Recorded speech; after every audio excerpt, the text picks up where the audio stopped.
Hello mga Kais Business! Advance Happy New Year sa ating lahat. Kanina meron tayong client, siya ay lumipad mula Sydney, Australia.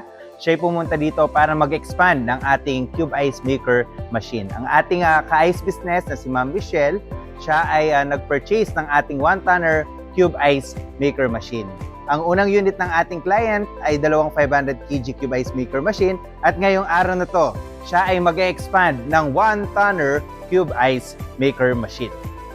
Tara mga Kais Business, i-check natin ang unit ng ating client kung ito'y naka-ready na. Heto na mga Kais Business, ready na ang ating 1-tonner Cube Ice Maker machine na ipapadala sa Mantabangan, Nueva Ecija. Ang ating Kais Business, sa kanyang pagpunta dito ay dinalhan tayo ng kanyang pasalubong. Thank you po Ma'am Michelle sa inyong pasalubong sa amin. Maraming salamat po sa inyo and God bless po. Magandang simulan natin ang ating 2026 mga Kais Business na tayo magnegosyo.